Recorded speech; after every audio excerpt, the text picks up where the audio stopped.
Vous n'avez pas pu le rater, ces dernières années, les suites de films d'animation se font de plus en plus fréquentes. Dans les années à venir, c'est plus d'une dizaine de suites qui sont déjà annoncées. Les raisons de ce phénomène, on les devine facilement, mais dans cette vidéo, on va pas s'intéresser à ces questions-là. Non, aujourd'hui, on va se poser un peu naïvement sur les différentes suites qui sont prévues et on va se demander qu'est-ce qu'elles peuvent vraiment apporter à l'œuvre originale. Qu'est-ce qu'elles vont bien pouvoir raconter, comment elles peuvent développer l'univers de leurs films précédents.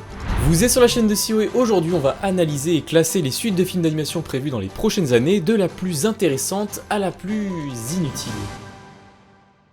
Pour cette vidéo, j'ai donc sélectionné les 10 suites de films d'animation les plus attendus dans les années qui arrivent. J'en ai ignoré certaines dont la production n'est pas encore vraiment confirmée, et d'autres que je ne trouvais pas forcément intéressantes de s'attarder dessus. J'ai vraiment concentré tout ça sur un top 10, et on va commencer par les plus prometteuses avant de lentement sombrer vers les suites qui me semblent être les plus inutiles. On commence donc avec le top 1, la meilleure suite qui me semble être assez logiquement Spider-Man Beyond the Spider-Verse. Ce film n'est en fait même pas comparable à tous les suivants qu'on va aborder, puisque Spider-Man Beyond the Spider-Verse, ça sera littéralement la deuxième moitié du film précédent Across the Spider-Verse. Un excellent film qui a fait monter la pression et le suspense au maximum pour nous laisser sur un redoutable à suivre. C'est un phénomène assez rare au cinéma, mais c'est pendant la création de ce deuxième volet que les scénaristes ont réalisé qu'ils avaient trop de matière pour que ça tienne en un seul film. Et ainsi, Across the Spider-Verse, qui devait à la base n'être qu'une simple suite, s'est retrouvé à être scindé en 2 longs métrages. Ce qui fait de ce précédent volet une sorte d'introduction qui sert surtout à mettre en place les enjeux avant de vraiment les résoudre dans Beyond the Spider-Verse. On nous a donc introduit la Spider Society, une sorte d'organisation composée de Spider-Man provenant de tout plein d'univers différents. On nous a introduit son leader, Miguel, et la problématique des événements clés qui doivent arriver à chaque Spider-Man pour ne pas créer d'anomalies dans le multivers. On nous a introduit la Tâche, un antagoniste capable de voyager dans le multivers et qui devient de plus en plus puissant. Et on a découvert la Terre 42, l'univers d'origine d'où vient l'araignée qui a mordu Miles.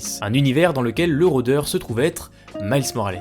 Across the Spider-Verse nous a donc laissé entre Miles qui veut sauver son père mais qui se fait capturer par une version alternative de lui-même, Miguel et son armée qui veulent empêcher Miles de mettre le bazar dans le multivers, Gwen et son équipe qui vont tenter d'aider Miles, et la Tâche qui va revenir plus vénère que jamais. Donc ouais, un joyeux bordel en perspective. Pour le coup, on devine déjà que ça va être forcément beaucoup de combats dans tous les sens, mais ça va être surtout l'occasion d'en prendre plein les yeux encore une fois avec l'animation incroyable de Sony Pictures. Le premier film avait tout simplement bouleversé le monde de l'animation, le deuxième avait encore réussi à nous surprendre en poussant les curseurs toujours plus loin, on peut donc s'attendre à ce que ce troisième volet nous mette un dernier coup de massue bien violent. Et vraiment, c'est pas pour rien que ces films nécessitent énormément de temps à être créés. Les équipes de Sony Pictures s'appliquent à mettre de la créativité dans chaque image. Et si rien qu'une minute de ce genre de film ça demande un travail colossal, il faut rappeler que Across the Spider-Verse atteint la durée généreuse de 2h20. C'est littéralement l'un des films d'animation les plus longs jamais créés. Peut-être que le suivant battra ce record. Bref, évidemment que Beyond the Spider-Verse est une suite légitime, à vrai dire c'est carrément une suite nécessaire pour ne serait-ce qu'apprécier l'œuvre dans son entièreté. En top 2, j'ai mis une suite dans laquelle je place de très gros espoirs, Zootopie 2. Je vais passer rapidement sur celle-là puisque j'ai déjà consacré une vidéo entière à montrer pourquoi Zootopie mérite plus que tout d'avoir une suite. Mais pour faire simple, Disney a réussi à créer un univers tellement complet et crédible que ça serait criminel de ne pas le développer un minimum. Avec des nouveaux animaux, une nouvelle enquête et des nouveaux lieux à découvrir, on va quoi qu'il arrive retrouver un peu de la magie de Zootopie. Ce qui va être plus risqué pour cette suite, c'est sur le traitement de ses personnages. Le premier film a mis en place une solide relation entre Judy Hopps et Nick Wilde, on attend donc de voir comment celle-ci va évoluer. En sachant que dans les trailers, on nous montre une scène de thérapie de groupe, ça laisse entendre que les premiers jours ne se sont pas super bien passés entre les deux collègues. Est-ce que le duo va être amené à se séparer une nouvelle fois? C'est possible, mais espérons que le film ne sera pas juste un bête copier-coller du premier. Puisqu'entre le côté enquête, le paresseux, la chanson de Gazelle et le retour de tout plein de personnages iconiques, cet aspect cahier des charges se fait déjà un peu sentir. Mais si ça peut vous rassurer, on devrait être sur une suite bien meilleure que Vaiana 2. On avait quand même plusieurs red flags sur ce projet, le principal étant que Disney avait réadapté une série au format film. Là pour Zootopie 2, rien de tout ça, le film a été remis entre les mains des mêmes réalisateurs et scénaristes que sur le premier, c'est déjà un point plutôt rassurant. Et si ce film est réussi, ça peut être le début d'une vraie franchise Disney solide avec un univers suffisamment riche pour supporter plusieurs suites. Pour le top 3, je pense que tout le monde ne va pas me suivre sur celui-là, c'est Les Indestructibles 3. Certains redoutent peut-être celle-là, mais il faut rappeler que de manière générale, Pixar gère plutôt bien ses suites. Il y a des exceptions bien sûr, mais pour Les Indestructibles, je fais partie de ceux qui ont vraiment apprécié le deuxième film. Il est pour moi presque au même niveau que le premier. L'antagoniste est un peu moins marquant, mais à part ça, l'alchimie de cette famille de super-héros fonctionne toujours autant. Les scènes d'action sont toujours prenantes et les démonstrations des différents pouvoirs donnent toujours des scènes très inventives. Puis Les Indestructibles, c'est avant tout des films d'action-espionnage, et dans le même style que les James Bond ou les les missions impossibles, c'est un genre qui peut donner lieu à plusieurs suites en proposant à chaque fois des nouvelles choses. Maintenant, qu'est-ce que ce troisième volet va bien pouvoir nous raconter? Les super-héros sont désormais acceptés par la société, donc on devrait les voir beaucoup plus libres de se montrer en public. La suite logique, c'est qu'une organisation de super-héros va probablement se former, une sorte de coalition qui pourrait leur permettre de tous se réunir. Pour ce qui est de l'évolution des personnages, regardons le déroulé des deux précédents volets. Le premier film était principalement centré sur Bob qui s'est mis à mener une double vie dans le dos de sa famille. Pour le deuxième film, le focus passe sur Hélène qui reprend du service et qui mène ses enquêtes de son côté. On peut donc raisonnablement penser que ce troisième film va se concentrer sur les enfants. J'ai du mal à croire qu'il les fasse grandir, je pense qu'on va les retrouver tels qu'on les connaît, mais on aura sûrement beaucoup plus de scènes avec eux. Il serait temps déjà que la relation entre Violette et Tony se concrétise enfin, ça amènerait en plus la problématique d'avoir une personne sans aucun pouvoir dans une famille de super-héros, ça peut être intéressant. Ensuite, j'espère qu'on aura droit à plus de flèches que dans le 2 où on l'a pas beaucoup vu. À voir ce qu'ils peuvent raconter avec ce personnage, sûrement une thématique de la jeunesse mais autre que la romance du coup. Ça pourrait être le harcèlement à l'école par exemple, où Flèche est témoin de harcèlement et il utilise ses pouvoirs pour le combattre, il y a moyen de creuser là-dedans. Reste donc Jack qui a déjà eu son quart d'heure de gloire dans le deuxième film avec son combat contre le raton laveur. Lui pour le coup, je sais pas trop ce qu'ils peuvent en faire parce que s'ils le grandissent un peu, on va perdre ce côté du bébé qui fait n'importe quoi en activant ses pouvoirs aléatoirement, c'est l'essence même du personnage et en même temps ça serait cool de le voir faire un peu autre chose que ça justement. Là où Pixar va être attendu au tournant, c'est sur l'antagoniste de ce troisième film. On veut retrouver un personnage aussi bien écrit que le syndrome du premier indestructible. Donc très curieux de voir ce qu'ils vont nous proposer, peut-être un antagoniste qui est lui-même un super-héros cette fois. A noter que le démolisseur est toujours en fuite, ça m'étonnerait pas qu'on le revoie une troisième fois et qu'il se fasse enfin arrêter par nos héros. Bon par contre il y a juste un petit red flag pour cette suite, c'est que Brad Bird n'est plus à la réalisation. C'est un rôle particulièrement important pour des films d'action comme ça et je pense que Brad Bird y est pour beaucoup dans la qualité des deux premiers. Pour ce troisième film on le retrouve quand même à l'écriture du scénario, mais le film sera donc réalisé par Peterson, un autre habitué de Pixar à qui on doit Le Voyage d'Arlo et Élémentaire. On passe au top 4 avec une suite qui j'espère va faire plus de bruit que son prédécesseur, je parle de Ninja Turtles Teenage Years 2. La suite d'un film qui est un peu passé inaperçu en France alors qu'il respire la créativité. Ninja Turtles Teenage Years nous offrait en 2023 un reboot des Tortues Ninja en animation dans un style unique. Un style très comics, très dessiné qui se rapproche un peu des Spider-Verse tout en ayant sa propre patte. Ici tout est volontairement un peu crade. Les designs des persos sont moches, les textures sont gribouillées, les textes sont illisibles et sur la plupart des contours on a laissé dépasser des traits de croquis, des imperfections qu'on ne voit normalement pas sur un dessin fini bien clean. Et franchement ce style donne un sacré caractère au film. Et malgré ce rendu très sale, tout reste lisible et l'image n'est pas désagréable à regarder. Donc je ne saurais pas dire pourquoi ce film a fait si peu de bruit. Pour parler de la suite, le précédent film annonce clairement l'arrivée de Shredder qui est le principal antagoniste de la franchise Tortue Ninja. À côté de ça, les tortues peuvent enfin s'intégrer à la société, donc on va sûrement les voir un peu moins dans les caniveaux et un peu plus en interaction avec les humains à la surface. Et là encore, on retrouve les mêmes réalisateurs que pour le premier et Seth Rogen fait toujours partie des producteurs. Bref, niveau action et humour, cette suite est bien partie pour être dans la même lignée que le précédent. Donc oui, en voir plus de ce style et jusqu'où ils peuvent le pousser, je dis oui. On arrive au top 5, la dernière suite qui peut se défendre un minimum avant qu'on passe à des projets plus sombres. Toy Story 5. Alors oui, un cinquième film, c'est beaucoup trop. Oui, Toy Story 3 était une masterclass qui restera à jamais inégalée. Oui, ça serait bien de ne pas gâcher une excellente franchise avec le film de trop, mais je ne vois pas un monde où Pixar va négliger Toy Story. C'est leur tout premier long métrage, et le fait est que tous les films Toy Story sont à mes yeux très réussis. Le 3 étant bien sûr mon préféré, j'étais le premier à penser que le 4 serait de trop, et au final Pixar a montré qu'ils avaient encore des choses à raconter dans cet univers. Avec toute l'imagerie de l'apothicaire, l'exploration des lieux à hauteur de jouets dans la fête foraine, avec les nouveaux personnages qui apportent tous quelque chose, quand il s'agit de leur licence phare, Pixar ne manque pas d'inspiration. Et à ce titre, l'idée pour ce Toy Story 5 me semble plutôt bien trouvée. Le film va mettre en avant le désintérêt qu'ont les enfants pour les jouets classiques au profit des jouets connectés. C'est une thématique bien ancrée dans l'actualité et qui peut servir de prévention pour les plus jeunes, si c'est bien fait, je trouve la démarche carrément pertinente. On présuppose que l'antagoniste va être cette tablette tactile du nom de Lilipad, un perso qui a l'air tout mignon en apparence. J'y vois un bon potentiel, même si encore une fois ça va être dur de faire mieux que Lotso. Maintenant, regardez bien, on voit que sur cette tablette on peut échanger des messages.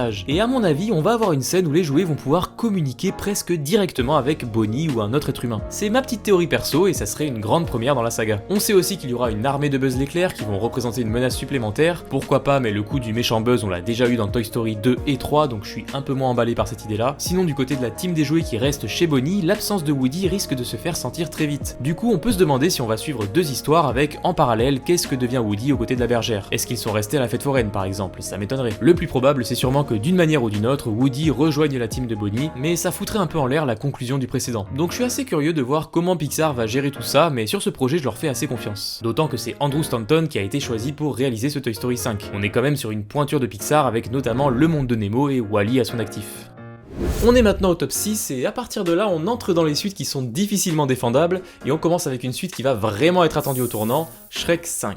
17 ans d'écart vont séparer le précédent film de ce 5e volet. Un précédent film qui a laissé la saga sur une note plutôt négative aux yeux de beaucoup, j'ai d'ailleurs fait une vidéo complète à ce sujet. Mais voilà que DreamWorks s'apprête à faire revenir son ogre vert dans un nouveau style graphique et en ayant fait s'écouler quelques années dans l'univers. Alors qu'est-ce qu'ils vont bien pouvoir raconter cette fois? Eh bien le seul indice qu'on a c'est la présence de Zendaya au casting qui nous indique que Felicia, la fille de Shrek, jouera très probablement un rôle important. A partir de là, la conclusion logique c'est que le film va tourner autour du lien entre Shrek et sa fille, un lien qui sera sûrement conflictuel puisque si tout se passe bien on n'a pas d'histoire. Alors est-ce que Shrek va être surprotecteur envers sa fille? Quel rôle vont avoir ses deux autres enfants aussi? C'est pas évident de deviner quelle direction DreamWorks va prendre, mais l'univers de Shrek qui mélange et parodie tous les contes, c'est dans tous les cas un bon terrain de jeu pour raconter plein d'histoires sympas. Si on sait déjà qu'on ne retrouvera pas les designs originaux de Shrek, on va croiser les doigts pour en retrouver au moins l'humour. À mes yeux c'est cette composante qui est indispensable pour faire un bon Shrek. Même s'il n'apparaît pas dans le teaser, il y a fort à parier qu'on va aussi retrouver le chapeauté. Après le succès de son film sorti en 2022, je pense que DreamWorks va lui réserver un rôle sympathique dans cette suite. Et enfin pour parler un peu de qui réalise ce Shrek 5, il a été confié à Walt Dorn qui n'a pas une filmographie très reluisante, mais aussi à Conrad Vernon qui lui par contre a co-réalisé Shrek 2, le film qui est presque unanimement considéré comme le meilleur de la saga. Donc on peut voir ça comme un petit green flag, mais attention parce que Conrad Vernon il a aussi fait Sausage Party. Bref, il faudra attendre encore 2 ans pour voir ce Shrek 5 vu qu'il a encore été repoussé d'une année. Allez, on creuse un peu plus loin et on arrive au top 7, une suite qui n'a pas grand chose d'excitant, Super Mario Galaxy le film. Une suite aussi incontournable que prévisible quand on sait que Mario est la franchise la plus lucrative du jeu vidéo. Une franchise qui existe depuis plus de 40 ans maintenant et qui n'est pas prête de s'arrêter. S'il faut le rappeler, le premier film sorti en 2023 avait dépassé le $1 milliard au box-office mondial et ce deuxième film va sans nul doute y arriver lui aussi. Alors qu'est-ce qu'on peut attendre de cette suite? Bah on va clairement être sur la même formule que le premier film, c'est-à-dire qu'on va très certainement nous introduire des personnages, des lieux, des objets tirés des jeux vidéo Mario. La question plus précise c'est donc est-ce que le scénario va réussir à nous amener tout ça d'une manière un minimum originale. C'était pas trop le cas sur le premier, donc espérons qu'ils vont aller un peu plus loin sur celui-là. Perso mes moments préférés c'est quand on voit la vraie vie de Mario et Luigi, pour moi c'est ce genre de scène qui justifie l'adaptation au format film, ça propose une immersion différente des jeux vidéo et ça apporte une certaine crédibilité à cet univers. Donc j'aimerais beaucoup qu'ils creusent cet aspect là, mais j'ai peur qu'on retombe dans les travers du premier, à savoir juste un jeu vidéo Mario version film. Et vraiment je demande pas à ce qu'ils retournent à Brooklyn, mais même en restant dans le royaume champignon, ça ferait pas de mal d'approfondir un peu le développement des personnages. On peut aussi se demander s'ils vont répéter la formule Bowser enlève Peach, c'est un élément clé de la franchise, mais en version film ça ferait vraiment redite. Puis s'il faut trouver un autre méchant dans l'univers Mario, c'est pas ce qui manque. Vous l'avez compris, de mon côté j'ai pas une grande hype sur cette suite qui a peu de chances de vraiment créer la surprise, mais au moins c'est les fans de Mario qui devraient être contents. Nous en sommes au top 8, on atteint les tréfonds des suites qui n'en valaient pas la peine avec La Reine des Neiges 3 et 4. Et oui, avant même la sortie du 3, Disney a déjà lancé le 4 en développement. Bon, faut rappeler que La Reine des Neiges, c'est leur franchise d'animation qui leur rapporte le plus. Donc soyez sûrs qu'ils vont bien l'essorer jusqu'à la dernière goutte. Alors, où est-ce qu'on nous a laissé dans cette histoire? À la fin de La Reine des Neiges 2, les deux sœurs deviennent chacune les reines de leur propre royaume. Anna, celle d'Arendelle, et Elsa, la protectrice de la forêt enchantée. Christophe, quant à lui, a demandé Anna en mariage et elle a accepté, donc la première supposition assez facile, c'est que La Reine des Neiges 3 va s'ouvrir sur le mariage entre Anna et Christophe. Je pensais que ça ferait de lui le roi d'Arendelle, mais visiblement j'y connaissais pas grand chose en monarchie, parce qu'en fait tout est question d'héritage, donc le trône revient entièrement à Anna et Christophe sera soit son prince, soit ce qu'on appelle un roi consort. Maintenant qu'Elsa maîtrise mieux ses pouvoirs, il va falloir soit lui trouver un nouvel antagoniste à la hauteur pour réussir à recréer une nouvelle menace, soit partir sur une toute autre histoire. En sachant que Disney développe le 3 et le 4 en même temps, on peut se demander s'ils sont pas partis justement sur une nouvelle grosse histoire découpée en 2 morceaux, avec donc le 3e volet qui va juste poser les bases pour tout faire péter dans le 4e. C'est une possibilité, dans tous les cas les deux films vont sûrement aller chercher le milliard et on se retrouvera un jour avec La Reine des Neiges 12. Allez.